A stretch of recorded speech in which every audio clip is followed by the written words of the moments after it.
من يهده الله فلا مضل له ومن يضلل فلا هادي له وأشهد أن لا إله إلا الله وحده لا شريك له وأشهد أن محمدا عبده ورسوله يا أيها الذين آمنوا اتقوا الله حق تقاته ولا تموتن إلا وأنتم مسلمون يا أيها الناس اتقوا ربكم الذي خلقكم من نفس واحدة وخلق منها زوجها وبث منهما رجالا كثيرا ونساء واتقوا الله الذي تساءلون به والأرحام إن الله كان عليكم رقيبا يا أيها الذين آمنوا اتقوا الله وقولوا قولا سديدا يصلح لكم أعمالكم ويغفر لكم ذنوبكم ومن يطع الله ورسوله فقد فاز فوزا عظيما أما بعد فإن أصدق الكلام كلام الله وأحسن الهدي هدي محمد صلى الله تعالى عليه وسلم وشر الأمور محدثاتها وكل محدثة بدعة وكل بدعة ضلالة وكل ضلالة في النار من يطع الله ورسوله فقد رشد واهتدى ومن يعص الله ورسوله فقد ضل وغوى اللهم صل على محمد وعلى آل محمد كما صليت على إبراهيم وعلى آل إبراهيم إنك حميد مجيد اللهم بارك على محمد وعلى آل محمد كما باركت على إبراهيم وعلى آل إبراهيم إنك حميد مجيد سبحانك لا علم لنا إلا ما علمتنا إنك أنت العليم الحكيم رب اشرح لي صدري ويسر لي أمري واحلل عقدة من لساني يفقه قولي لقد قال الله سبحانه وتعالى أعوذ بالله من الشيطان الرجيم من همزه ونفخه ونفثه بسم الله الرحمن الرحيم يا أيها الذين آمنوا أطيعوا الله وأطيعوا الرسول ولا تبطلوا أعمالكم وقال سبحانه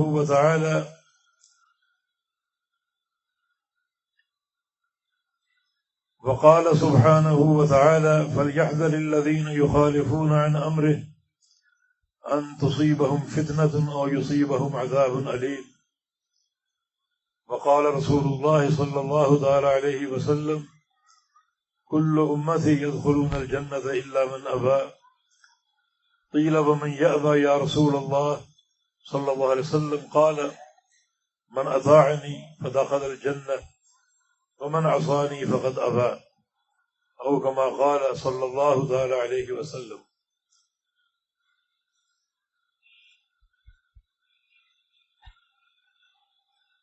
معزز اور محترم علماء کرام اور میرے عزیز دوستوں اور ساتھیوں سامعین حضرات،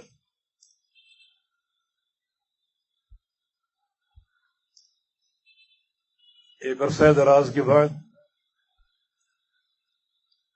آپ کے شہر ڈپلو میں حاضر ہونے کا شرف حاصل ہوا۔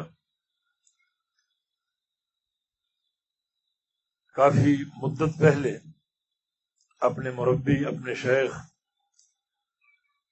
اپنے امیر اور اپنے استاد شیخ العرب والعجم علامہ بدیع الدین شاہ راشدی رحمہ اللہ کی صحبت اور رفاقت میں یہاں حاضری کی سعادت حاصل ہوئی تھی۔ اس کے بعد بھی کئی بار آمد ہوئی مگر کوئی درس کا پروگرام نہ تھا۔ جب شیخ کے ساتھ آئے تھے پہلی بار تو اس دن بھی بڑی موسلا دھار بارش ہوئی تھی، اور آج بھی الحمدللہ بارش ہوئی ہے، جس کا معنی یہ ہے کہ اگر آپ کو بارش چاہیے تو مجھے بلاتے رہا کریں۔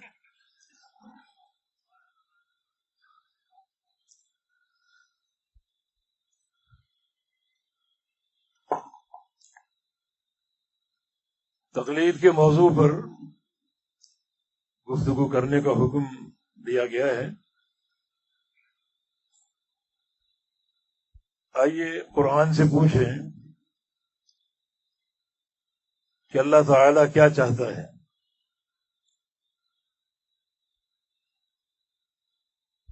پیروی کے تعلق سے قرآن کی دعوت کیا ہے؟ اللہ تعالیٰ کا فرمان ہے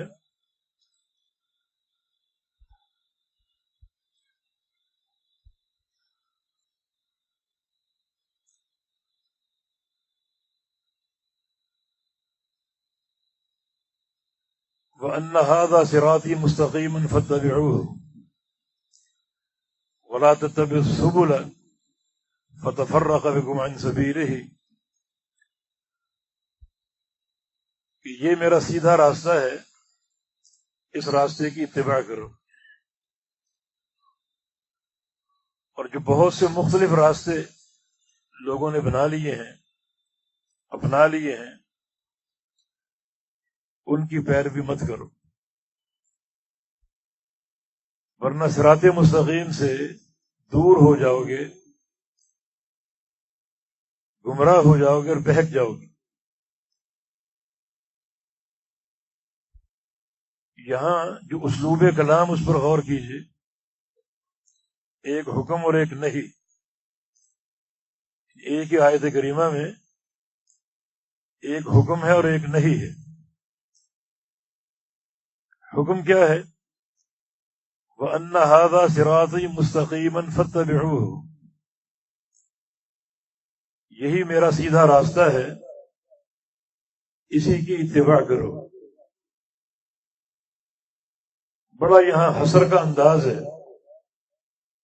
علماء کرام اس حسر کی لذت کو محسوس کر سکتے ہیں۔ ہم نے ترجمہ کیا یہی میرا سیدھا راستہ ہے اور کوئی راستہ نہیں ہے، اور اسی کی اتباع کرو، یہ حکم ہے۔ اور نہیں کیا ہے؟ روکا کس چیز سے جا رہا ہے؟ وَلَا تَتَّبِعُوا السُّبُلَ فَتَفَرَّقَ بِكُمْ عَنْ سَبِيلِهِ، کہ جو دائیں اور بائیں مختلف راستے ہیں، بہت سے راستے ہیں، ان کی پیروی مت کرنا، ورنہ اللہ تعالیٰ کا سیدھا راستہ جو ہے اس سے تم بہت دور چلے جاؤ گے اور پوری طرح گمراہ ہو جاؤ گے۔ اس آیت کی تفسیر خود امام الانبیاء محمد الرسول اللہ صلی اللہ علیہ وسلم نے فرمائی ہے، چنانچہ مسند احمد وغیرہ میں یہ حدیث ہے، جناب عبداللہ بن مسعود رضی اللہ عنہ اس حدیث کے راوی ہیں کہ اللہ کے پیارے پیغمبر تشریف فرما تھے اور کچھ صحابہ آپ کے ساتھ بیٹھے ہوئے تھے۔ آپ نے ایک لکڑی لی، تنکا لیا، اور زمین پر ایک سیدھا خط کھینچا اور دائیں بائیں بہت سے خطوط کھینچے، دائیں طرف بھی بائیں طرف بھی۔ چنانچہ جناب عبداللہ فرماتے ہیں کہ خط رسول اللہ صلی اللہ علیہ وسلم خطاً، اللہ کے پیارے پیغمبر نے سیدھا خط کھینچا، وخط خطوطاً عن یمینہ وعن یسارہ، اور بہت سے خط کھینچے دائیں طرف اور بائیں طرف۔ صحابہ یہ سب دیکھ رہے ہیں اور منتظر ہیں امام الانبیاء اپنے اس عمل سے ہمیں کیا علم دیں گے۔ جو خطوط آپ کھینچ رہے ہیں یقیناً اس کے پیچھے کوئی علم ہے، اس علم کا صحابہ انتظار کر رہے تھے۔ امام الانبیاء نے فرمایا کہ جو سیدھا راستہ تھا اس پر ہاتھ رکھا، فرمایا کہ ھذا سبیل اللہ، یہ اللہ کا راستہ ہے، اس کو پکڑ دو، اس پر چل پڑو۔ یہ راستہ اللہ تعالیٰ کا ہے اور ایک ہی ہے، سیدھے خط 2 3 4 نہیں تھے، ایک ہی خط تھا۔ فرمایا کہ اللہ کا راستہ، اس کو پکڑ دو۔ اس پر چل نکلو. اور جو دائیں بائیں خطوط تھے اگرچہ ان کے سرے اس خط مستقیم سے ملے ہوئے تھے، مگر آپ نے فرمایا کہ جتنے بھی یہ خطوط دائیں طرف ہیں بائیں طرف ہیں، یہ لائنیں ہیں، راستے ہیں، لکیریں ہیں، علی کل سبیل منہا شیطان، ان میں سے ہر راستے پر شیطان کھڑا ہے. شیطان کے کھڑے ہونے کا معنی یہ ہے کہ ایسا دعوت دینے والا کھڑا ہے جس کی دعوت صراط مستقیم کی نہیں ہے بلکہ شیطان کی ہے. جو جہنم کا داعی ہے، صراط مستقیم کا داعی نہیں ہے. چنانچہ یہ حدیث اس آیت کی تفسیر ہے، وَأَنَّ هَذَا صِرَاطِي مُسْتَقِيمًا فَاتَّبِعُوهُ وَلَا تَتَّبِعُوا السُّبُلَ فَتَفَرَّقَ بِكُمْ عَنْ سَبِيلِهِ، یہ میرا سیدھا راستہ، اس کی اتباع کرو. یہ صراط واحد کا صیغہ ہے، اور اس کے مقابلے میں آگے سبل ہے، جمع کا صیغہ. سبل سبیل کی جمع ہے، بہت سے راستے. حق راستہ ایک ہے، گمراہی کے راستے بہت سے ہیں. صراط مستقیم ایک ہے اور ضلالت کے راستے بہت ہیں. نبی علیہ السلام کی اس مثال میں یہ بات بالکل واضح ہو کر سامنے آ گئی کہ آپ نے خط مستقیم ایک ہی کھینچا تھا اور دائیں بائیں بہت سے خطوط تھے. خطوط کی اس مثال میں بھی یہ بات واضح ہو گئی کہ سیدھا راستہ ایک ہے، جو آپ ہر وقت دعا کرتے ہیں، اہدنا الصراط المستقیم، یا اللہ ہمیں صراط مستقیم کی ہدایت دے دے. وہ صراط مستقیم یہی ایک ہی سیدھا راستہ ہے، وہ 2 3 4 راستے نہیں بلکہ ایک ہی راستہ ہے. اور جو دائیں بائیں راستے ہیں، بہت سے خطوط ہیں، ان میں تعدد ہے، وہ بہت زیادہ ہیں. وہ حق کا راستہ نہیں ہو سکتا، وہ صراط مستقیم نہیں ہو سکتے. صراط مستقیم ایک ہی ہے. اگر آپ تھوڑا سا سوچیں، 2 نقطے بنائیں اور 2 نقطوں کو ایک خط سے ملائیں تو وہ خط مستقیم ان کو ملائے گا. اوپر سے شروع کریں ایک نقطے سے، دوسرے پر جا کر ختم کریں، وہ شارٹ کٹ اور وہ سیدھا راستہ، قریب ترین راستہ، وہ سیدھا ہوگا اور وہ ایک ہی ہوگا. باقی خطوط آپ کھینچیں گے دائیں سے گھما کر، بائیں سے گھما کر، اوپر سے نیچے سے، وہ راستے دور ہوتے جائیں گے، لیکن خط مستقیم ایک ہی ہے. یہاں بھی 2 سروں کی بات ہے، دنیا اور آخرت. دنیا کا معاملہ اور جنت کا معاملہ.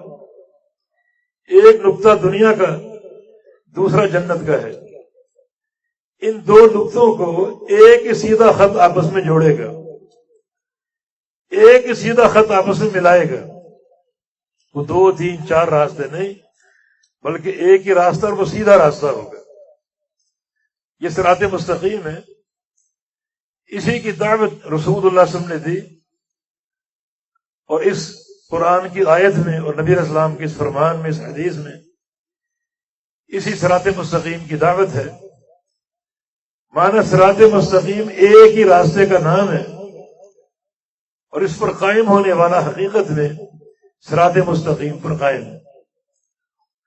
اس راستے سے اگر قدم ڈگمگا گئے، دائیں بائیں پھر گئے، دائیں بائیں گھوم گئے، تو صراط مستقیم چھوٹ جائے گا. پھر جو دائیں بائیں راستے ہیں، گمراہیوں کے، ضلالتوں کے، فتنوں کے، جن کو شیطانی راستہ کہا گیا، وہ آپ کے لیے مہیا ہو جائے گا، میسر آ جائے گا. بقول امام سفیان ثوری رحمہ اللہ کے، پھر دائیں بائیں راستے پر آپ جتنا چلتے جائیں گے، خواہ عبادت کریں، ریاضت کریں، مشقت کریں، محنت کریں، سجدے کریں، نمازیں پڑھیں، وہ راستہ خط مستقیم سے ہٹ چکا ہے، دائیں طرف گھوم چکا، بائیں طرف گھوم چکا، اس راہ پر چل کر آپ عبادت بھی کرتے رہیں تو صراط مستقیم سے دور ہوتے جائیں گے. صراط مستقیم چھوٹ چکا ہے، اس سے دور ہوتے جائیں گے. یہ صراط مستقیم، یہ صراط مستقیم کس نے پیش کیا؟ محمد الرسول اللہ صلی اللہ علیہ وسلم نے. اور اللہ تعالیٰ نے کس راستے کو صراط مستقیم قرار دیا ہے؟ سنیے، فرمایا فَاسْتَمْسِكْ بِالَّذِي أُوحِيَ إِلَيْكَ إِنَّكَ عَلَىٰ صِرَاطٍ مُسْتَقِيمٍ. اے میرے پیغمبر، جو آپ کی طرف وحی کی جا رہی ہے اس راستے کو پکڑ لو. وحی کا راستہ، اللہ تعالیٰ کی وحی کا راستہ پکڑ لو، اس کو تھام لو. یہ فَاسْتَمْسِكْ میں مضبوطی سے تھامنے کا معنی ہے.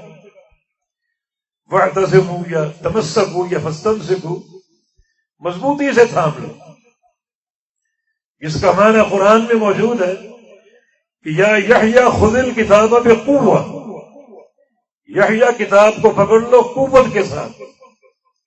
یہ خذ الکتاب بقوہ اور واعتصموا یا تمسکوا ایک ہی معنی ہے.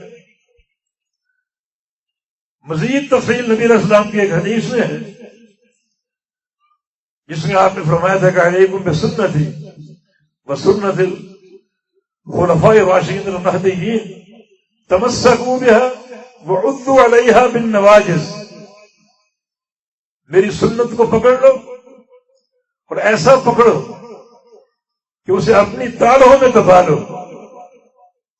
داڑھوں کی گرفت ہاتھوں کی گرفت سے پکی ہوتی ہے اور زیادہ مضبوط ہوتی ہے. تو یہاں بھی اسی گرفت کا ذکر ہے کہ فَاسْتَمْسِكْ، مضبوطی سے پکڑ لو، یہ راستہ چھوٹنے نہ پائے. یہ حبل اللہ ہے جس پر گرفت ڈھیلی نہ ہو بلکہ انتہائی مضبوط ہو. کسے تھام لو؟ بِالَّذِي أُوحِيَ إِلَيْكَ، جو آپ کی طرف وحی کی جا رہی. یہ راستہ کیا ہے؟ إِنَّكَ عَلَىٰ صِرَاطٍ مُسْتَقِيمٍ. یہ صراط مستقیم، یعنی صراط مستقیم جو ہے خالق کائنات کی وحی کا نام. قرآن اپنی تفسیر خود کر رہا ہے. وہاں کیا هَذَا سَبِيلُ اللَّهِ، یہ اللہ کا سیدھا راستہ ہے. وَأَنَّ هَذَا صِرَاطِي مُسْتَقِيمًا، یہ میرا سیدھا راستہ ہے. یہ کس چیز سے عبارت؟ دوسرے مقام نے واضح کر دیا کہ فَاسْتَمْسِكْ بِالَّذِي أُوحِيَ إِلَيْكَ، جو آپ کی طرف وحی آ رہی ہے اسی کو تھامے رہو. إِنَّكَ عَلَىٰ صِرَاطٍ مُسْتَقِيمٍ، یہی صراط مستقیم.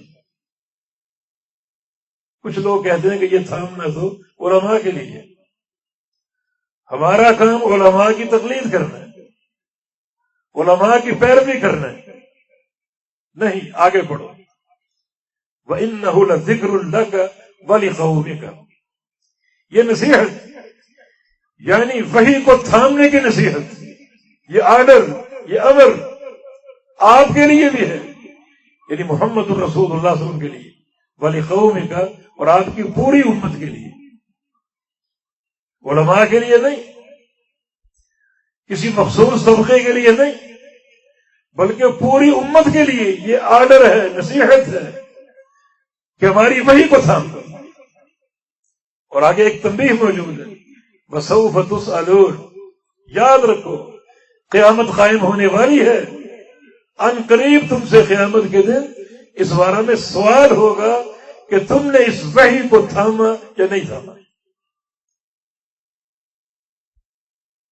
تو قرآن کیا چاہ رہا ہے؟ صراط مستقیم پر گامزن ہو جاؤ، اور صراط مستقیم جو ہے وحی الہی کا نام، اسی کو تھام لو. یہ نصیحت سب کے لیے، پوری امت کے لیے، علماء کے لیے، عامت الناس کے لیے. ہاں، اس کی حدود مختلف ہو سکتی ہیں لیکن سب مکلف ہیں اللہ تعالیٰ کی وحی کو تھامنے کے، سب مکلف ہیں. اللہ تعالیٰ کی وحی کو تھامنے کے سبھی مکلف ہیں، اپنے اپنے تقاضے ہیں، اپنی اپنی حدود ہیں، مگر سب کی ذمہ داری یہی ہے کہ صراط مستقیم پر گامزن ہونے کے لیے اللہ تعالیٰ کی وحی کو تھام لو۔ اور آگے ساتھ ہی نہیں آگے وَلَا تَتَّبِعُوا السُّبُلَ، جو راستے اللہ کی وحی کے علاوہ ہیں لوگوں نے بنا ڈالے، اختراع کر ڈالے، اپنی آراء داخل کر ڈالی، ان کی پیروی نہ کرنا، ورنہ کیا ہوگا؟ فَتَفَرَّقَ بِكُمْ عَنْ سَبِيلِهِ، اللہ تعالیٰ کے سیدھے راستے سے بھٹک جاؤ گے، غافل ہو جاؤ گے اور دور ہو جاؤ گے۔ صراط مستقیم سے دور ہو گئے تو اللہ سے بھی دور، اللہ کے رسول سے بھی دور۔ کیوں؟ ان ربی علی صراط مستقیم، کہہ دو میرا رب صراط مستقیم پر ہے۔ اللہ تعالیٰ کو ملنا ہے، اس تک رسائی چاہیے، اس سے ملاقات چاہیے، اس کا پیار چاہیے، اس کی محبت چاہیے۔ تو ان ربی علی صراط مستقیم، صراط مستقیم پر میرا رب ہے۔ اس کو چھوڑ دو گے اللہ سے دور ہو جاؤ گے۔ صراط مستقیم پر محمد الرسول اللہ صلی اللہ علیہ وسلم ہے۔ بسم اللہ الرحمن الرحیم، یاسین والقرآن الحکیم، انک لمن المرسلین علی صراط مستقیم۔ یہ اللہ کے پیارے پیغمبر کی شان کہ آپ صراط مستقیم پر ہیں۔ اللہ کا نبی چاہیے، اللہ کے نبی کی رفاقت چاہیے، اللہ کے نبی کا ساتھ چاہیے، محبت چاہیے، پیار چاہیے، وہ صراط مستقیم پر ملے گا۔ اس راستے پر چل پڑو، گامزن ہو جاؤ، اسی راہ پر اللہ ملے گا اور اللہ کا رسول ملے گا۔ اس راستے سے بھٹک گئے تو اللہ سے بھی دوری اور اللہ کے رسول سے بھی دوری۔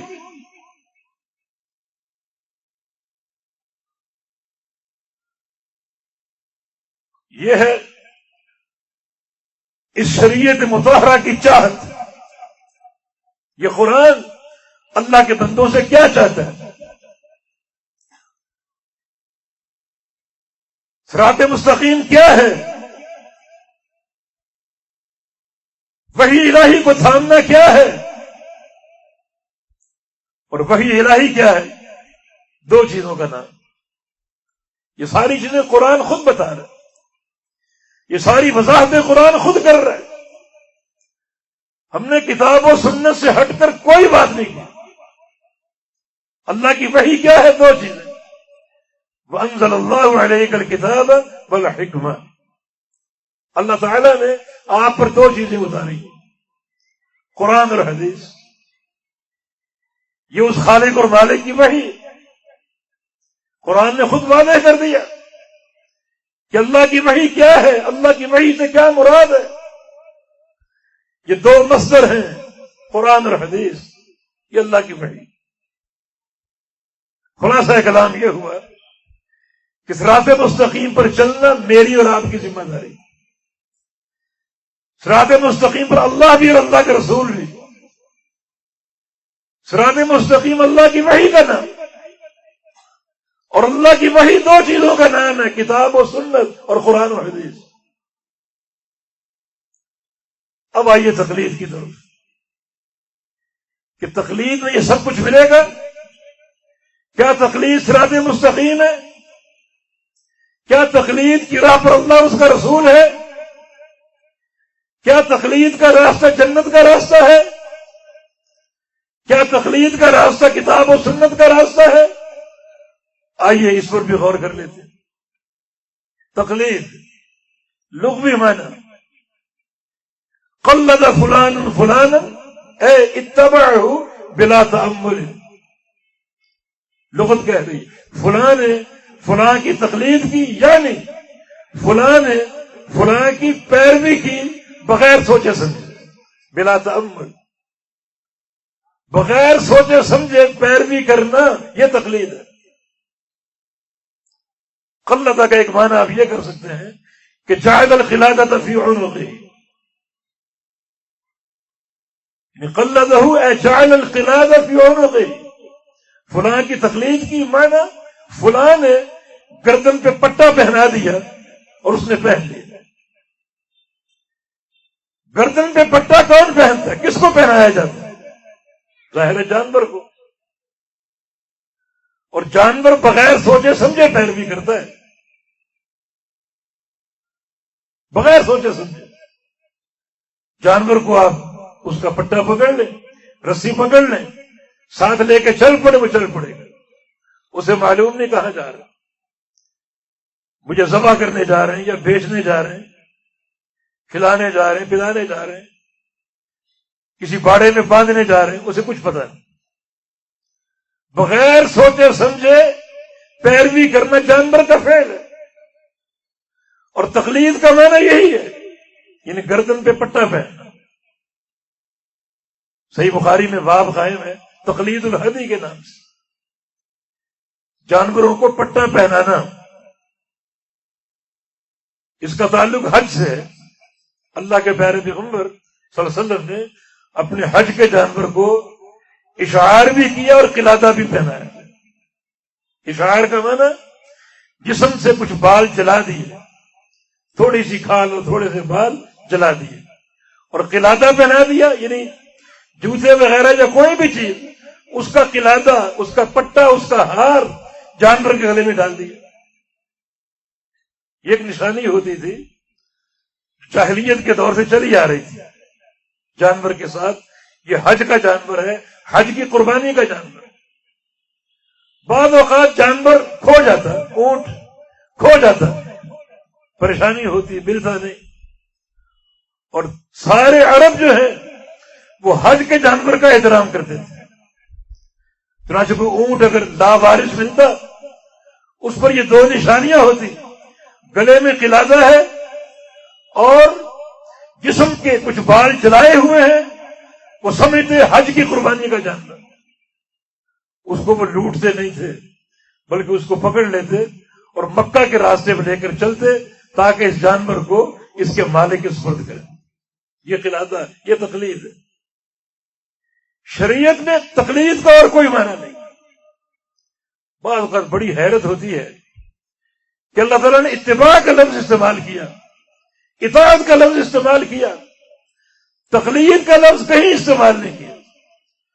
اور دوستوں کے سارے مذہب کی بنیاد ایک ایسے لفظ پر ہے جو نہ قرآن میں ہے نہ حدیث میں۔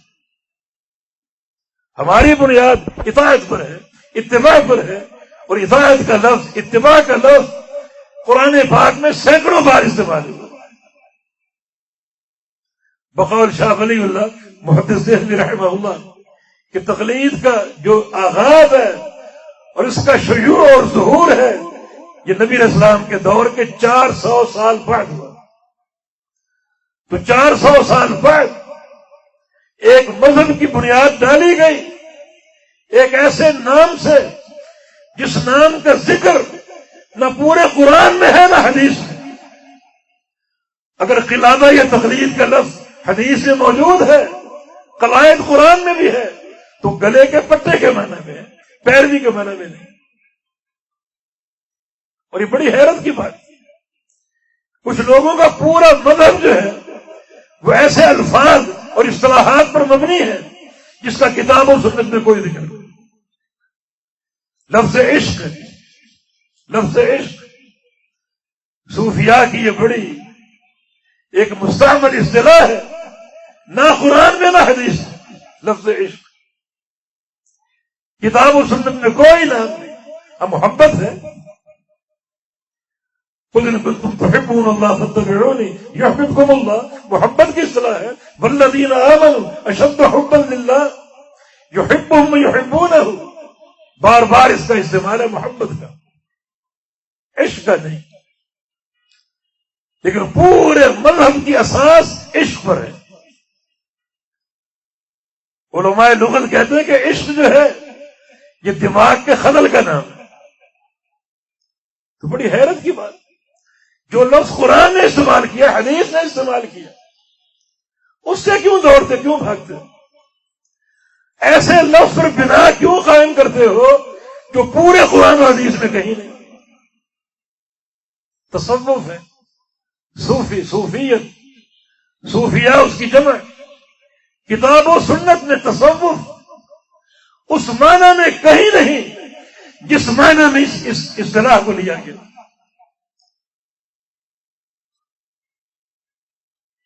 صوف جانور کے جو جلد کی اون ہے، یہ صوف کا لغوی معنی ہے، لیکن صوفیت، صوفی ازم، تصوف، یہ اصطلاحات پوری شریعت میں کہیں نہیں، نہ قرآن میں نہ حدیث میں۔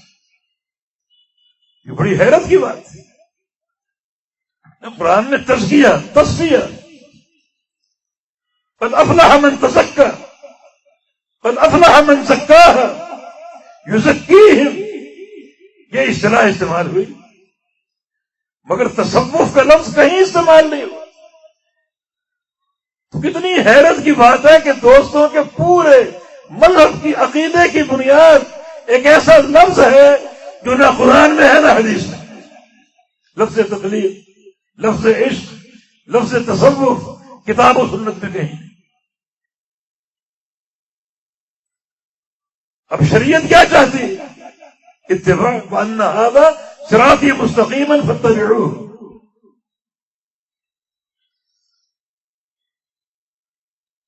وَلَا تَتَّبِعُوا السُّبُلَ فَتَفَرَّقَ عَنْ سَبِيلِهِ فَتَفَرَّقَ بِكُمْ عَنْ سَبِيلِهِ۔ سیدھے راستے کی اتباع کرو جو اللہ کے وحی کا راستہ ہے۔ دائیں بائیں جو بہت سے راستے لوگوں نے ایجاد کر لیے، ان کی اتباع نہ کرو، ان کی پیروی مت کرو۔ تو جس مقام پر امر نہیں، دونوں اکٹھے ہو جائیں تو کلام میں بڑی تاکید اور وزن پیدا ہو جائے۔ یہی ہے اور کچھ نہیں۔ اگر تو خالی امر ہو، فلاں کام کرو، فلاں کام کرو، تو پوری تاکید نہیں، مزید کاموں کی گنجائش ہو سکتی۔ اور اگر یوں ہو کہ فلاں کام کرو، فلاں کام کرو اور کچھ نہ کرو، تو امر اور نہیں، ان دونوں کے اجتماع سے کلام میں شدت، سختی، زور اور تاکید پیدا ہو جاتی۔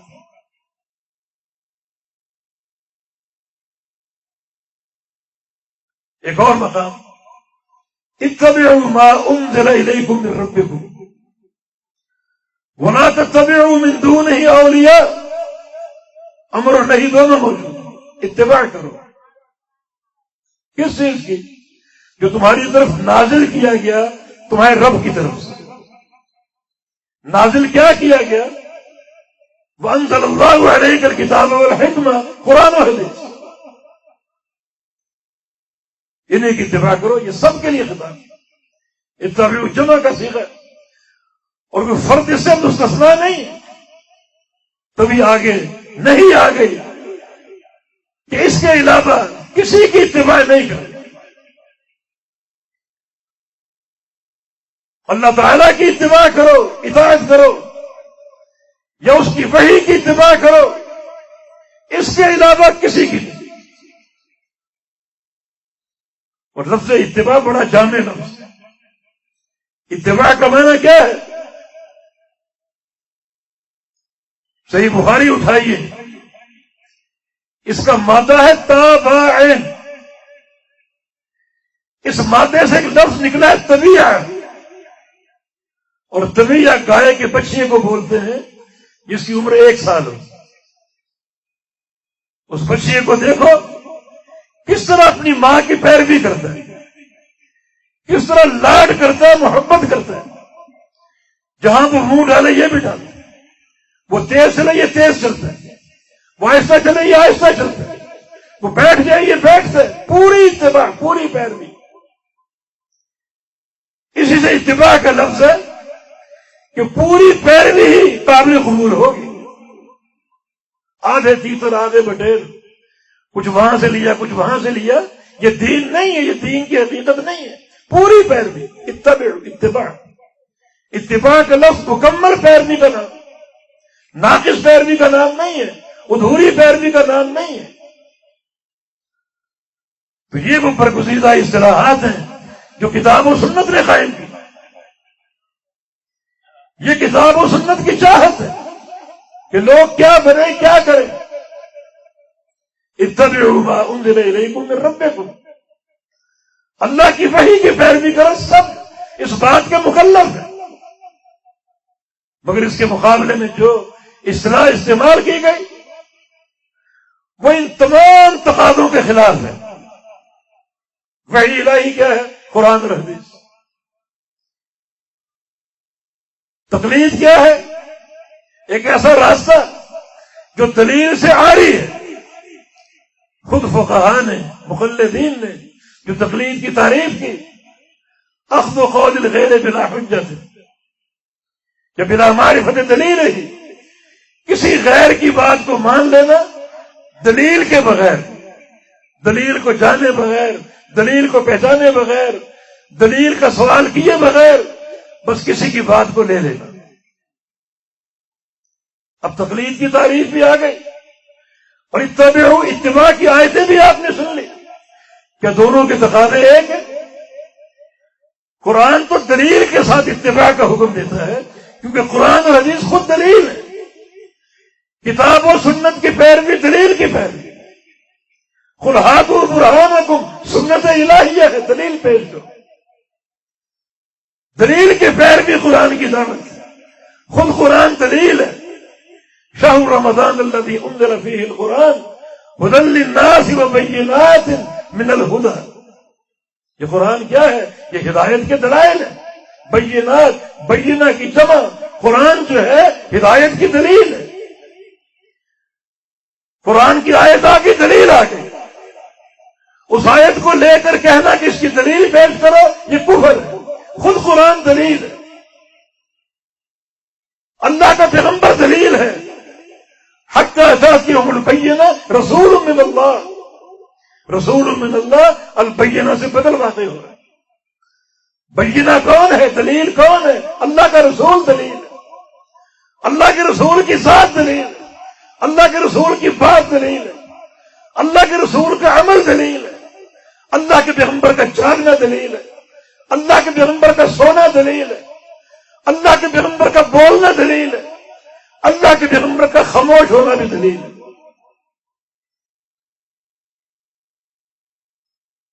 یہ دو دلیلیں.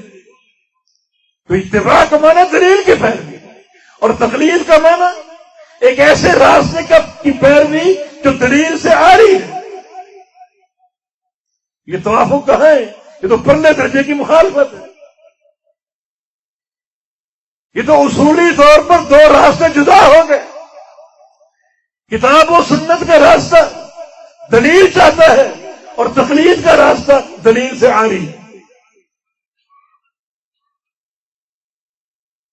شیخ العرب العجم رحمہ اللہ نے اس موقع پر بڑے نقطے کی بات کی. تقلید کا حکم یہ کہتے ہیں واجب، تقلید واجب ہے. تو میں یہ عرض کر رہا تھا، ہمارے شیخ نے ایک نقطہ بیان کیا ہے. سوال یہ اٹھا، تقلید کا حکم کیا ہے؟ یہ واجب ہے. تقلید کرنا واجب ہے. تقلید کا معنی کیا ہے؟ کسی غیر کی بات کو لینا بلا حجت، بلا دلیل. دلیلیں کتنی ہیں؟ 4 ہیں: قرآن، حدیث، اجماع اور قیاس. تو اس کا معنی یہ ہوا کہ قرآن اور حدیث نہ پڑھنا واجب ہے. پڑھنا واجب نہیں، نہ پڑھنا واجب ہے. کیوں؟ کیونکہ تقلید جب واجب ہے اور تقلید کا معنی دلیل کے بغیر کسی کی پیروی کرنا، تو دلیل تو ہٹ گئی نا. تو اس کا معنی یہ ہے کہ دلیل نہ سیکھنا واجب ہے، دلیل نہ حاصل کرنا واجب ہے. نہ قرآن پڑھو، نہ حدیث پڑھو، نہ اجماع کی بات، نہ قیاس صحیح کی بات، اور جناب تقلید پر اپنی پوری عمر گزار دو. بغیر دلیل کے کسی راستے پر چل پڑو بلا تأمل، جیسا کہ علماء لغت نے تقلید کا معنی بیان کی. تو حقیقت یہ ہے کہ یہ ساری روش، یہ سارے قواعد ان تمام تقاضوں کے خلاف ہیں جو کتاب و سنت نے پیش کیے. جن کی بات وضاحت ہم نے پیش کی کہ قرآن و حدیث تو ایک انسان سے کیا چاہتے ہیں کہ بندے کتاب و سنت کے پیروکار بن جائیں. اسی کو صراط مستقیم کہا گیا ہے، اور اس راستے کے علاوہ ہر راستے کو ایک ایسا راستہ قرار دیا گیا جو کہ شیطانی راستہ ہے. جن پر شیطان کھڑا ہے، اپنے راستے کی دعوت دے رہے اور اپنے پیروکاروں کو جہنم میں پھینک رہے، کیونکہ یہ ایک انسانی اختراع ہے. کتاب و سنت سے تقلید کا کوئی تعلق نہیں، اس لیے تقلید جو ہے یہ تضادات کا مجموعہ ہے. پہلا تضاد کیا ہے؟ جس امام کے مقلد بننے کی کوشش کی جا رہی ہے یا اپنے آپ کو مقلد ظاہر کیا جا رہا ہے، اسی امام کے قول کو ٹھکرا دینا. ایک اللہ تعالیٰ کی حکمت، یعنی کتاب و سنت کی اتباع کے مقابلے میں، اللہ اور اس کے رسول کی اطاعت کے مقابلے میں جو لفظ تراشا گیا اس کا کتاب و سنت سے کوئی تعلق نہیں. ایک ایسا لفظ جو معنوی اعتبار سے انسانی شان اور انسانی عظمت کے خلاف ہے.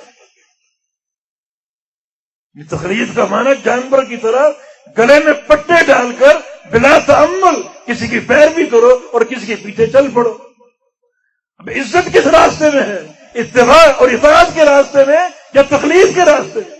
کہ ایک انسان شرف انسانیت پر قائم ہو اور اللہ اس کے رسول کی اطاعت کرے، اور ایک انسان اپنے آپ کو جانور کی مانند کسی کے آگے جھکا دے اور اس کا پیروکار بنے. پورے دین کی عمارت ایک فرد واحد کے سر پہ تعمیر کر دی جائے. پورے دین، یہ کہاں کا اصول اور کہاں کا انصاف؟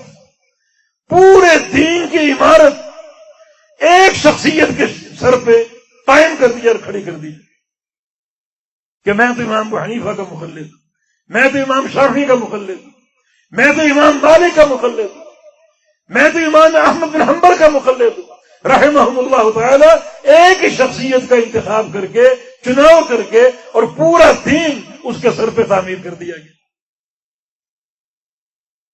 اور طرفہ تماشا یہ کہ یہ ائمہ خود اپنی تقلید سے روکتے ہیں. تقلید پھر کہاں گئی؟ کیا ہر امام نے اپنی تقلید سے روکا نہیں؟ اذا صح الحدیث فهو مذهبی. امام ابو حنیفہ فرما رہے میرا قول نہیں بلکہ حدیث صحیح میرا مذہب ہے. تم کہتے ہیں نہیں حدیث نہیں، آپ کا قول، بلکہ آپ کے قول کے مقابلے میں حدیث آ گئی. تو کرخی جیسا مؤلف کہتا ہے کہ آخری مرحلہ یہ ہے ہم یہ باور کریں گے کہ امام کے قول نے حدیث کو منسوخ کر دیا. ائمہ روک رہے تقلید نہ کرو. امام ابو حنیفہ رحمہ اللہ مسائل بیان کر رہے ہیں اور آپ نے دیکھا کہ قاضی ابو یوسف ان کو لکھے جا رہے ہیں کہ بھائی کا یعقوب ابو یوسف تم پر افسوس، لا تکتب کل ما تسمع منی، جو کچھ مجھ سے سن رہے ہو ہر بات مت لکھو. کیوں لکھ رہے ہو؟ فإنما أنا بشر أقول اليوم قولا فأرجع غدا وأقول غدا فأرجع بعد غد. میں ایک انسان ہوں، آج ایک بات کہوں گا اور کل رجوع کر لوں گا. تم اس کو لکھے بیٹھے ہو، اس پر عمل کر رہے ہو، اس سے استدلال کر رہے ہو، حالانکہ میں رجوع کر چکا ہوں اور کل ایک بات کہوں گا پرسوں رجوع کر لوں گا. تم اس کو لکھ کر پکے ہو چکے ہو، ایسا مت کرو. میں ایک بشر ہوں، ایک انسان ہوں. یہ تقلید کہاں سے نکل رہی؟ یہ قول تو تقلید کی مذمت کا ہے. میری ہر بات کیوں لکھتے ہو؟ اللہ تعالیٰ نے جس شخصیت کی اطاعت کا حکم دیا محمد الرسول اللہ صلی اللہ علیہ وسلم کا، اس کا مقام سن لو. عبداللہ بن عمرو بن عاص رضی اللہ عنہما فرماتے ہیں کہ میں نبی علیہ السلام کی ساری حدیثیں لکھا کرتا تھا، ساری حدیثیں لکھا کرتا تھا. مجھے ایک روز صحابہ نے روکا کہ نبی علیہ السلام کی ہر حدیث کیوں لکھتے ہو، ہر بات کیوں لکھتے ہو؟ اللہ کے پیارے پیغمبر کبھی حالت رضا میں ہوتے ہیں اور کبھی غصے میں ہوتے ہیں. تم ہر حالت کی بات لکھ لیتے ہو، غصے کی بھی، رضا کی بھی. ماتے کہ فامتنعت عن الکتابہ، میں نے لکھنا چھوڑ دیا. کچھ عرصے بعد میں نے سوچا کہ اللہ کے پیغمبر سے پوچھ تو لوں، لکھنا صحیح ہے چھوڑنا صحیح. چنانچہ ایک دن سوال کا موقع مل گیا، سارا مدعا عرض کر دیا. رسول اللہ صلی اللہ علیہ وسلم نے کیا فرمایا؟ اکتب فوالذی نفس محمد بیدہ لا یخرج منہ الا الحق. عبداللہ لکھو، ہر بات لکھو. اس ذات کی قسم جس کے ہاتھ میں میری جان ہے، میری زبان سے کبھی حق کے علاوہ کچھ نہیں نکلتا.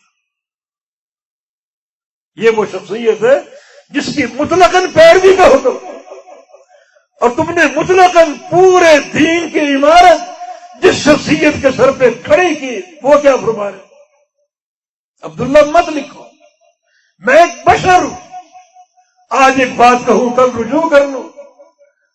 تم نے وہ بات لکھ لی، رجوع کا علم نہ ہوا اور تم وہ باتیں میرے کھاتے میں ڈال دو، ان کو اپناؤ، ان سے استدلال کرو. مت لکھو مت لکھو. اب خود انصاف کرو، کیا تم امام کے مخلد ہو؟ اصولی بات کا انحراف ہے. ہر امام نے اس طرح کہا. امام احمد حنبل کا قول بڑا صحیح ہے، لا تقلدنی ولا تقلد مالکا ولا الشافعی ولا الاوزاعی ولا الثوری وخذ من حیث اخذوا. میری تقلید مت کرو.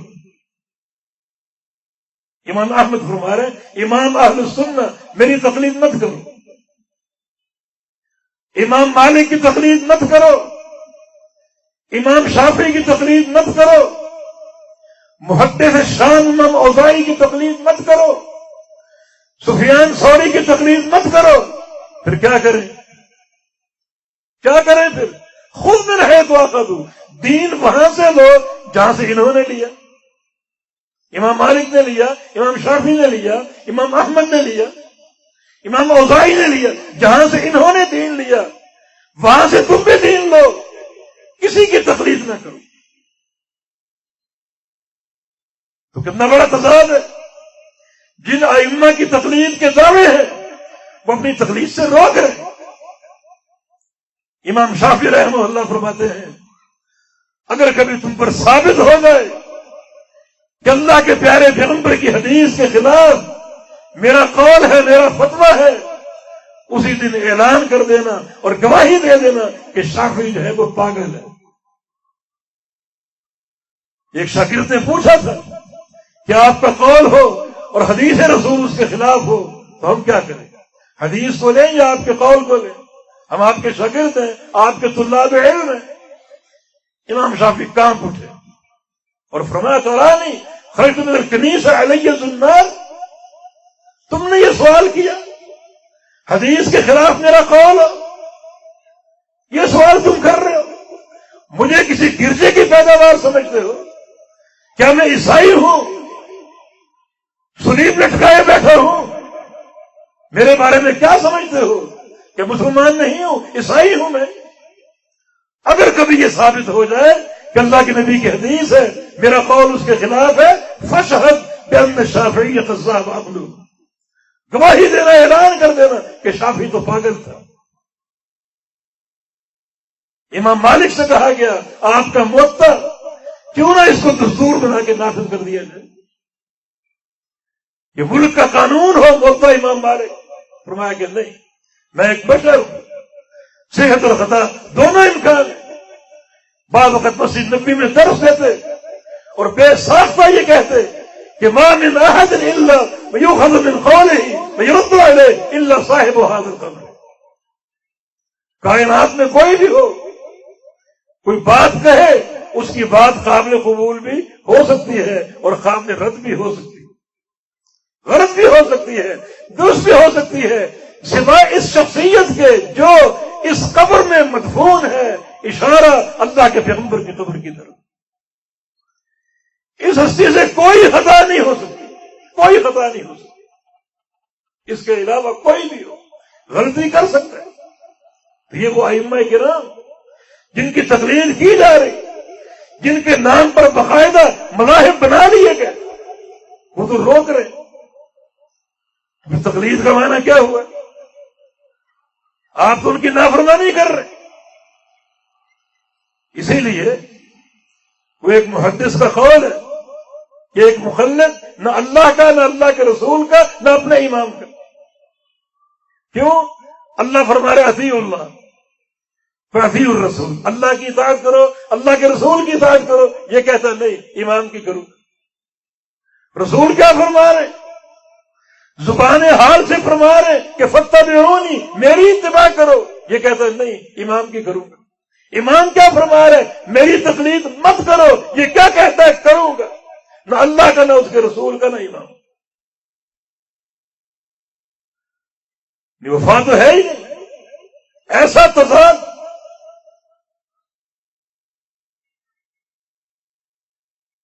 تو اس کے مقابلے میں کتاب و سنت کا راستہ، اللہ اور اس کے رسول کی پیروی کا راستہ، یہی نجات دہندہ ہے. اللہ تعالیٰ کی ولایت اور دوستی کے حصول کا ذریعہ ہے، جنت کا راستہ ہے. انسان کی اختراع جو بھی ہوگی وہ تضادات کا مجموعہ ہوگی. یہ صرف اللہ کا فرمان ہے، اللہ کا دین ہے اور اللہ کی شریعت ہے، جس کے بارے میں صاف فرما دیا کہ لو کان من عند اللہ لوجدوا فیہ اختلافا کثیرا. اگر یہ دین اللہ کے علاوہ کسی اور کی طرف سے ہوتا، انسانوں کا بنایا ہوا ہوتا، تو اس میں بے تحاشا اختلاف ہوتا، بے تحاشا اختلاف ہی اختلاف ہوتا، تضادات کا مجموعہ ہوتا. ائمہ صاف فرما رہے ہماری تقلید نہ کرو، صاف فرما رہے ہم سے غلطی ہو سکتی، صاف فرما رہے معصوم صرف محمد رسول اللہ صلی اللہ علیہ وسلم ایک نہیں مانی گئی، اور پورے مذہب کی بنیاد ان کے سروں پہ کھڑی کر دی گئی. پورے مذہب کی بنیاد اس طرح کھڑی کی گئی کہ ان کے خلاف کوئی بات سننے کو تیار نہیں، سننے کو آمادہ نہیں.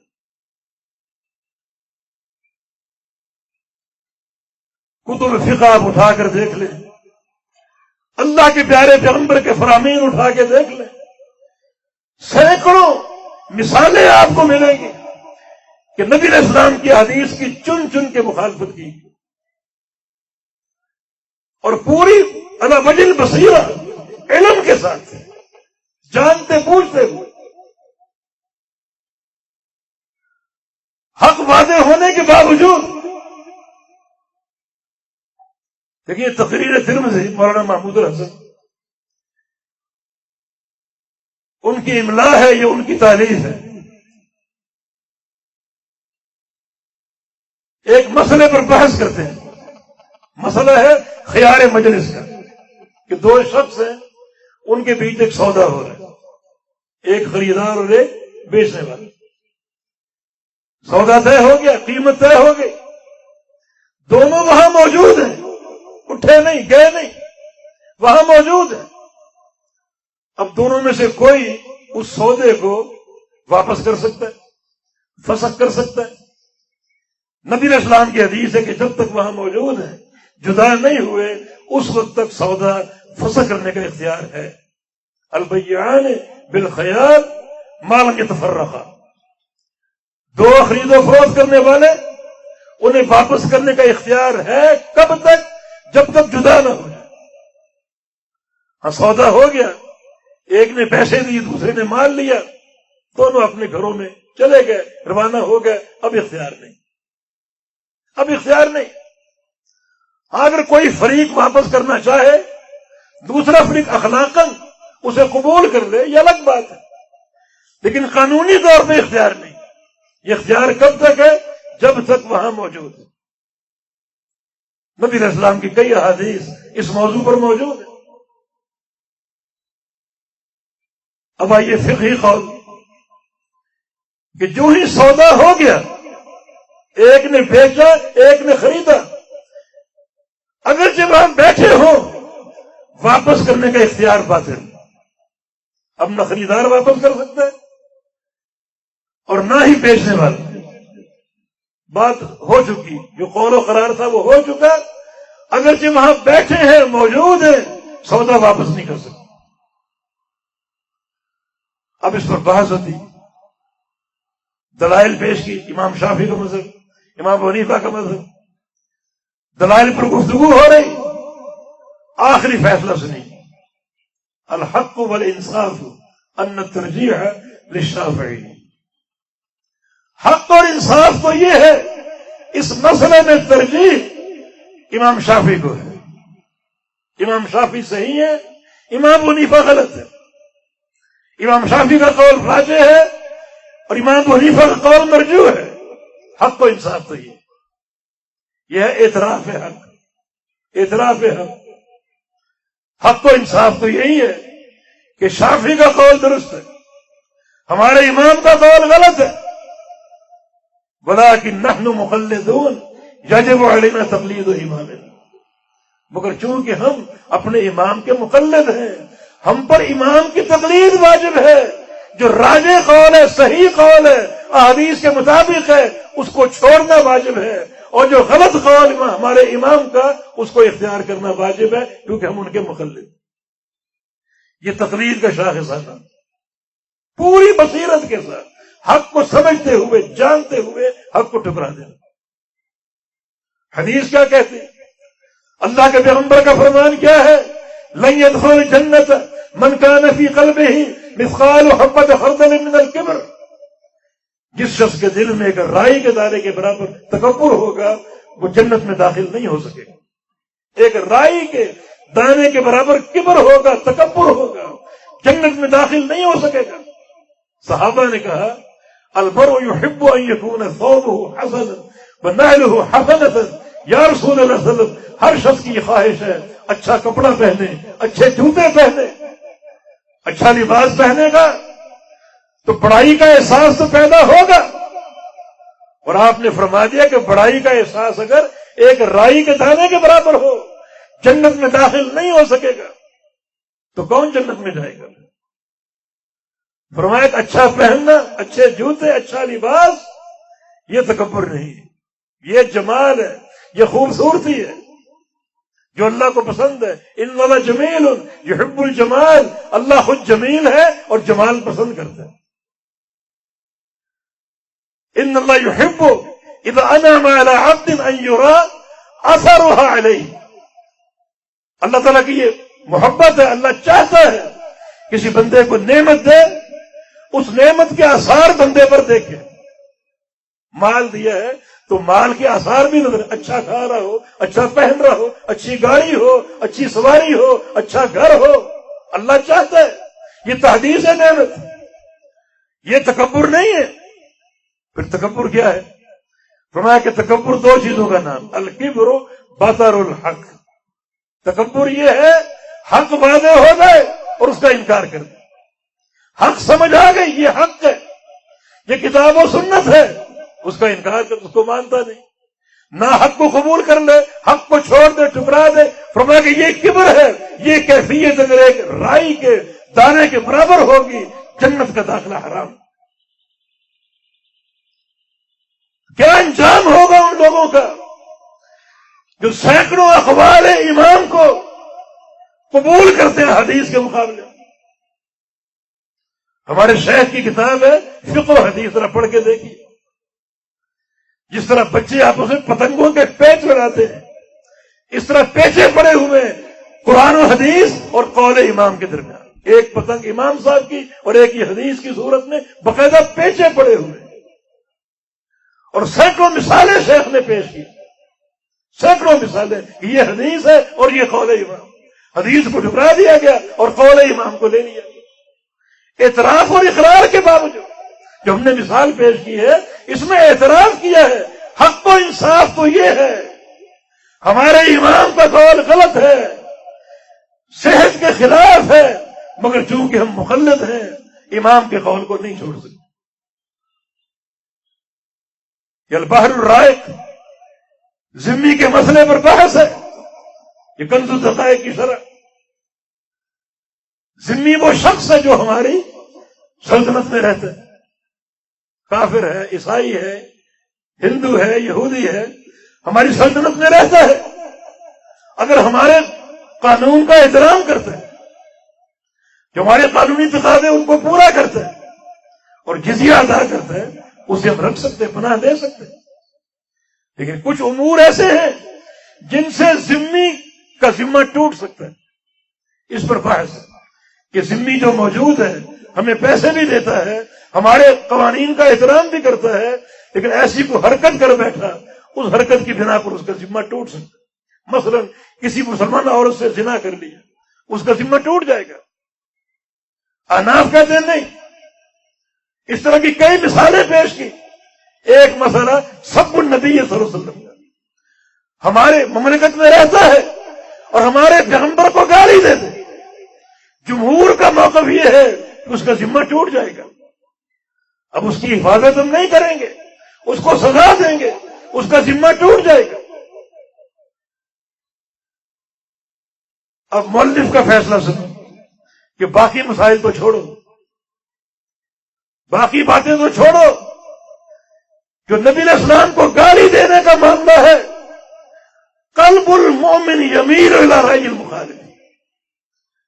ہمارے امام فرماتے ہیں کہ گالی دینے کے باوجود اس کا ذمہ نہیں ٹوٹتا. جمہور کا قول یہ ہے کہ ذمہ ٹوٹ جائے گا، اس کو ہم سزا دیں گے. فرماتے ہیں کہ مومن کا دل جو ہے وہ مخالف کی رائے کی طرف مائل ہو رہا ہے. مومن کا دل مخالف کی رائے کی طرف مائل ہو رہا ہے. لیکن اتباع المذہب واجب، مگر بات یہ ہے جس امام کے مقلد ہیں اس امام کے مذہب کی اتباع واجب. دل کا میلان مخالف کے قول کی طرف، اور دل یہ گواہی دے رہے ہمارے امام کا قول غلط ہے، مگر مجبوری کیا ہے، ہم اس امام کے مقلد ہیں. مذہب کی اتباع واجب ہے، لہذا حق کو چھوڑ کر ہم نا حق قبول کر لیں. یعنی باقاعدہ اعتراف ہے کہ حق کیا اور نا حق کیا. لیکن یہ تقلید کا شاخصانہ ہے کہ حق کو ٹھکرا دیا گیا اور نا حق کو قبول کر لیا گیا. حقیقت یہ ہے کہ یہ بگاڑ بے تحاشا بگاڑ اور مفاسد کا ذریعہ ہے. یہ تقلید کا شاخصانہ، قرآن کو رد کیا گیا، حدیثوں کو رد کیا گیا، صحابہ پر کیچڑ اچھالے گئے، صحابہ کی شان میں گستاخیاں کی گئی، جھوٹی حدیثیں وضع کی گئی. جس امام کے پیروکار ہیں اس امام کی شان میں حدیث جھوٹی بنا کر پیش کر دی گئی. یکون فی امت رجل اسمہ النعمان، یا بعض روایتوں میں اسمہ ابو حنیفہ، ہوا سراج امتی. اللہ، ایک شخص میری امت میں آئے گا، پیدا ہو کر رہے گا، اس کا نام ابو حنیفہ ہو. میری امت کا سراج ہے وہ، سراج سورج، میری امت کا سراج ہے وہ. یہاں کتنی زیادتیاں ہیں، کتنی جسارتیں ہیں، کتنے بھیانک جرائم ہیں. نمبر 1، اللہ کے نبی پر جھوٹ باندھنا.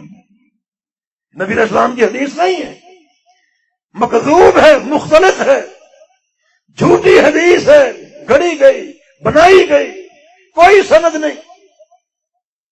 نبی علیہ السلام کا ارشاد، من کذب علی متعمدا فلیتبوأ مقعدہ من النار.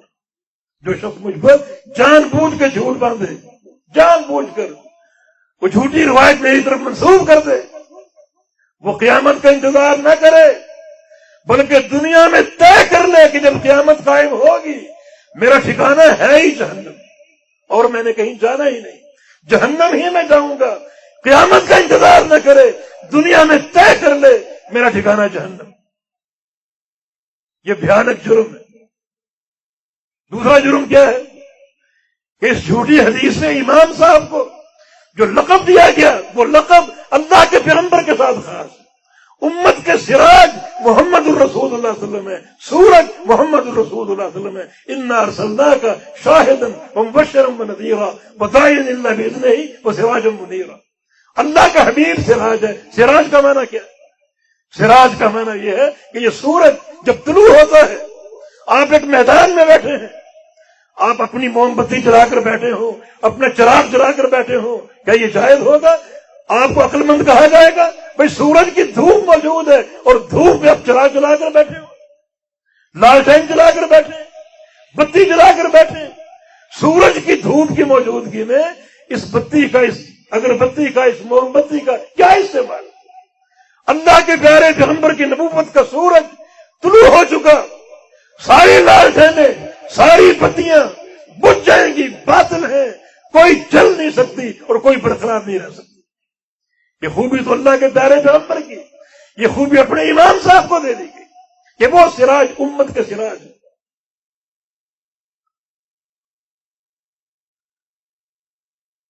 اچھا، امت کے سراج ہیں، پھر لہذا ان کی تقلید فرض ہے، واجب ہے۔ پھر وہ تقلید احکام میں ہے، عقیدے میں نہیں۔ سراج امت کا عقیدہ کیوں نہیں لیتے؟ عقیدے میں کیا ہو؟ اشعری ماتریدی، عجیب ایک لخبطہ، تضادات کا مجموعہ ہے۔ امت کے سراج ہے، امت کے سورج ہے، چلو ٹھیک ہے، صرف فقہی احکام میں ان کی ہم پیروی کریں، عقیدے میں نہیں۔ حالانکہ عقیدہ اساس ہے، عقیدہ مقدم ہے احکام سے، اس میں کیوں نہیں؟ اس میں ہم اشعری ماتریدی، تاکہ اللہ کی صفات میں تعویلیں کر کر کے دین کو بگاڑنے کا خوب موقع ملے۔ امام ابو حنیفہ رحمہ اللہ کا عقیدہ بالکل سلف صالحین کا ترجمان تھی۔ فقہ اکبر اگرچہ اس میں اختلاف ہے، ان کی تعلیم ہے یا نہیں ہے، اکثر احناف تو مانتے ہیں، اس عقیدے کو کیوں نہیں مانتے؟ یہ سراج امت ہے تو کیا سراج امت کا عقیدہ باطل ہے؟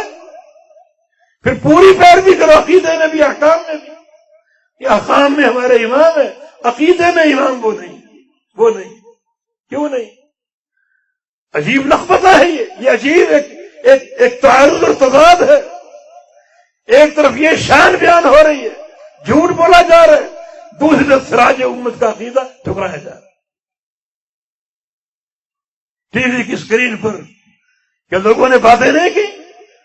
اللہ عرش پر نہیں ہے، عرش پہ مستوی نہیں ہے، استواء عرش کا انکار نہیں کیا، حالانکہ قرآن و حدیث میں گواہیاں موجود ہیں۔ اس کے باوجود چلو قرآن کو نہیں مانتے، حدیث کو نہیں مانتے، اپنے امام کا قول سن لو کہ جو شخص اللہ تعالیٰ کے استواء عرش کو نہیں مانتا وہ کافر ہے، امام ابو حنیفہ کا قول۔ اور جو شخص اللہ تعالیٰ کے استواء کو تو مانتا ہے مگر شک ہے کہ عرش اوپر ہے یا نیچے، وہ بھی کافر ہے۔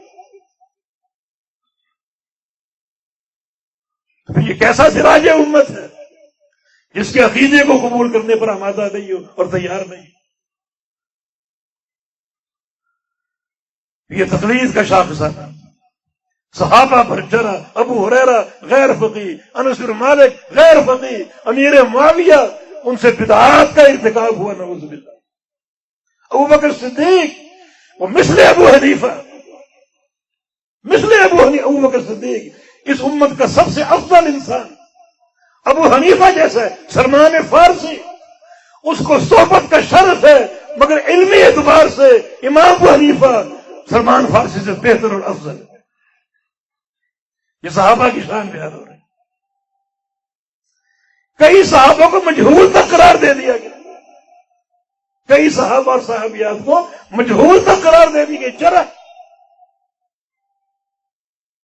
یہ تقلید کا شاخ ہے، جھوٹی حدیثیں گھڑنا، قرآن و حدیث کے ظاہر کو قول امام ملنے پر ٹھکرا دینا، ٹھوکر مار دینا، قول امام کو مقدم کرنا قرآن و حدیث پر، تاکہ دین آہستہ آہستہ ختم ہو جائے۔ لو عملنا بكل حدیث لن سد باب الرائے نور الانوار، اگر ہر حدیث پہ عمل کرنا شروع کر دو تو رائے کا دروازہ بند ہو جائے گا۔ رائے کو نکالو، تعویلیں کرو، تاکہ حدیثوں کو ٹھکرانے کا موقع ملے۔ ہر حدیث مانتے جاؤ گے تو عادل حدیث ہم پر غالب آ جائے، حدیثوں کو ٹھکراؤ تاکہ ہم غالب آئیں۔ قواعد بناؤ، وہ قواعد بنائے گئے، مثلا خبر واحد عقیدے میں حجت نہیں، وہ تمام احادیث ساقط ہو گئی جن کا تعلق احاد سے ہے اور عقیدے سے۔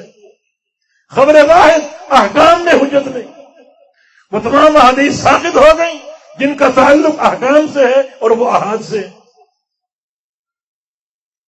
عقیدے کے اثبات کے لیے اور احکام کے اثبات کے لیے خبر متواتر چاہیے.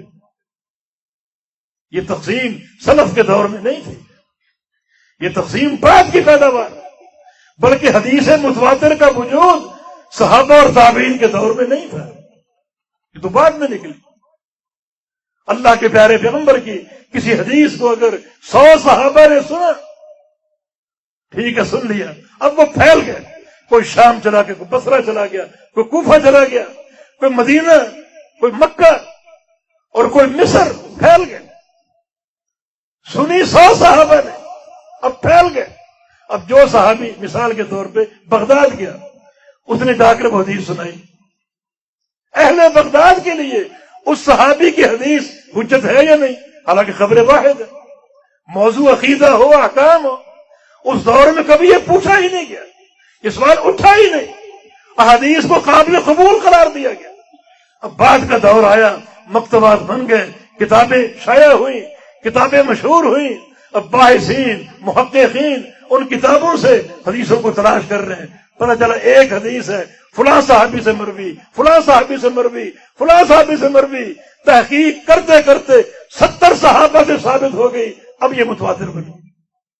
مگر قرون اولیٰ میں جو قرون خیر تھے، یہ حدیث متواتر نہیں تھی، احاد ہی تھی، انہوں نے قبول کی تھی. یہ فرق کہاں سے آئی؟ ایسے قواعد تاکہ ان قواعد کی روح سے احادیث کو ٹھکرانے کا موقع مل جائے، احادیث کو رد کرنے کا موقع مل جائے. ہم اہل الحدیث نہیں ہیں، اہل الرائے ہیں. رائے کو غالب کرو حدیث میں. قرآن کا حکم عام آ جائے، خبر واحد سے اس کی تخصیص جائز نہیں. یہ قاعدہ، تاکہ اس طرح کی بہت سی مثالیں موجود ہیں اور ساری ناحق مثالیں، حالانکہ دونوں اللہ کی وحی. اللہ تعالیٰ ہر طرح سے بندوں کو آزماتا ہے.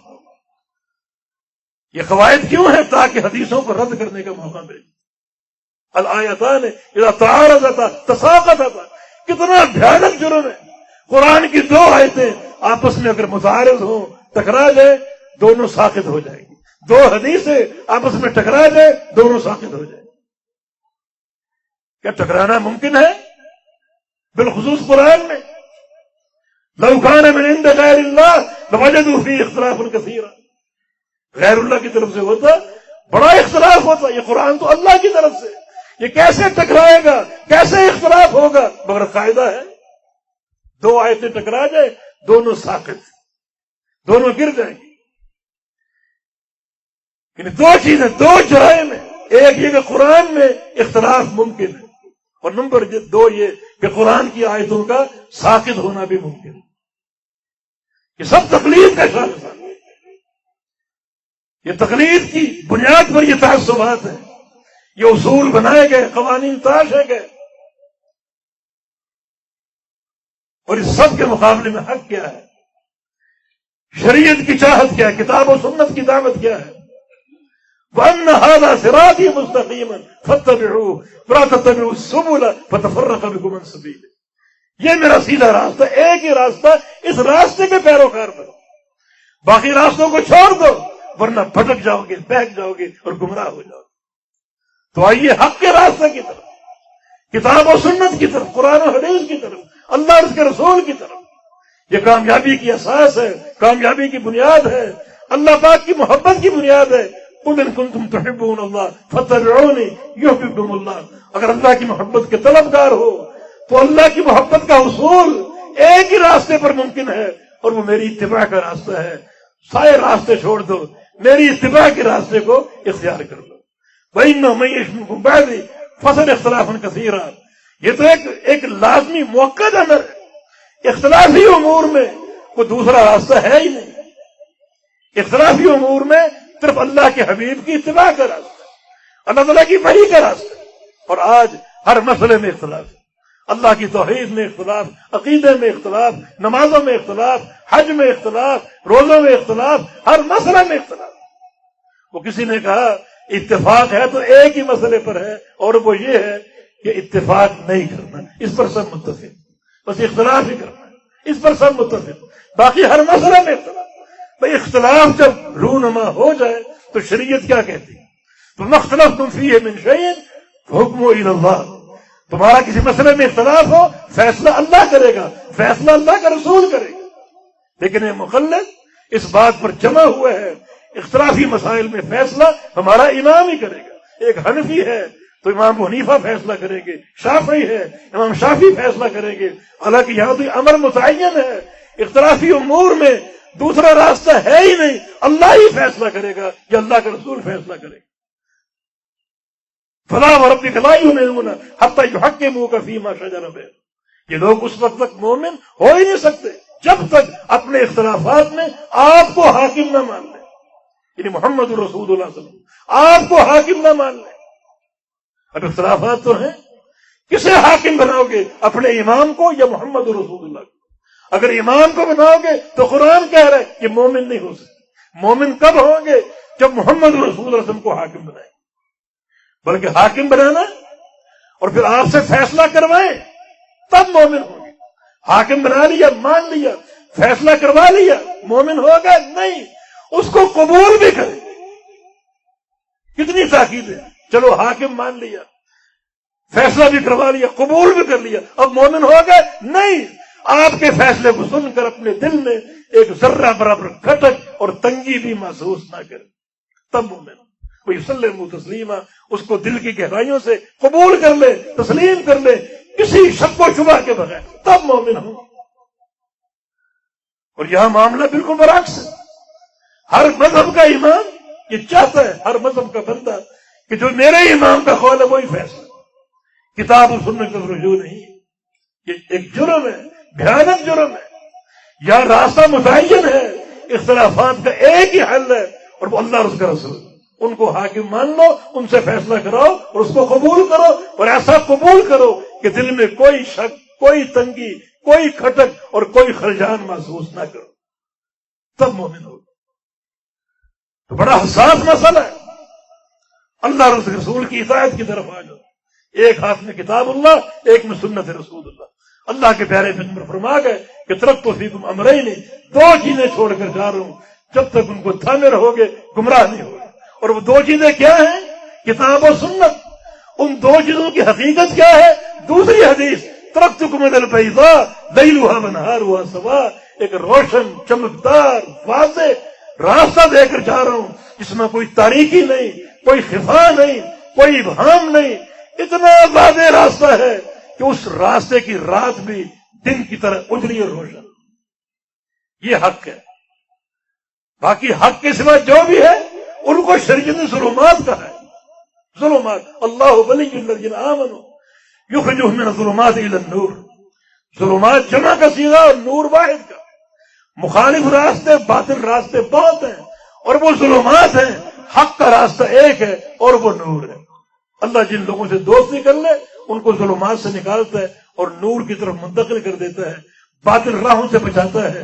حق کا راستہ، اطاعت کا راستہ، اتباع کا راستہ، اللہ کے ساتھ تعلق کا راستہ، رسول اللہ کے تعلق کا راستہ اللہ تعالیٰ عطا فرماتا ہے.